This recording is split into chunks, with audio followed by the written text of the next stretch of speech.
Hey everybody, I wanted to come to you on a video today to talk to you about a subject that I think is really important to talk about in the yoga community, and that's hands-on adjustments. Also wanted to share an experience I recently had. So I went to a different city, I looked up online to find a yoga class that worked for me, I went to the studio, I went to the front desk, I got all signed up and settled, and the teacher of the class, who happened to be male, was sitting right there as I registered. He knew that I had never been to the studio before, he knew that I was new to his class, even gave me directions to the bathroom. So class starts, and within the first 5 minutes of class, he comes over to me and without asking permission, starts to physically adjust my body. So I do not appreciate being touched by men that I don't know. It's just something that is a problem for me.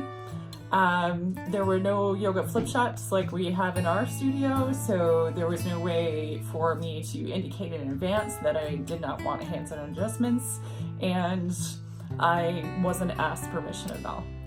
So you've probably heard me say this before in other classes and other situations, but no teacher has a right to touch your body without permission in a yoga class.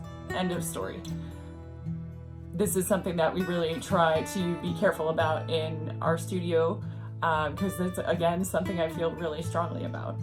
So class goes on and he comes back and does the second side, which is good technique as a teacher if you are giving adjustments, but for me was certainly problematic because they were not welcome adjustments. They were fine. I didn't receive an injury or anything like that, and certainly part of my hesitation with hands-on adjustments, especially when I am in the class of a teacher that I don't know very well, is that I have received injuries before from hands-on adjustments. The other thing I just wanted to share with you as well is the fact that I didn't speak up. And this is something I think about a lot as a teacher. When we are in that situation as teachers, we're in a position of power, and it can be really challenging for a student to speak up when they don't necessarily know the teacher, or they're just not comfortable doing that. So I just wanted to share that with you, that even for me, I've been studying, practicing, going to studios for a long time, and I've been a teacher for a long time at this point. Even for me, I didn't speak up. I didn't say no thank you.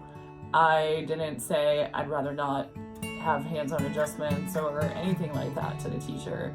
And when I thought about it later, it was kind of interesting to me to think about that even as a person who does this as a teacher, even I wasn't able to speak up and say something about it. So I'm not going to beat myself up about that, but I thought it was something that was kind of important to share with all of you today. So just as a reminder, nobody has a right to touch your body in a yoga class without permission. We do have those flip chips, but even then, we definitely try to remember to ask permission at any time. So if I can just encourage you to be braver than I was, definitely speak up if you don't want an adjustment, if the adjustment doesn't feel good, any of that kind of stuff. So that's what I wanted to share with you today. Leave me a comment, let me know your thoughts and feelings on this. I'd be interested in hearing from you. And if you've had any sort of experience in my studio that wasn't something that you welcomed or wasn't right, I definitely would love to hear about it. Shoot me an email, send me a private message, whatever makes you comfortable. Thanks so much, guys. See you in class soon. Namaste.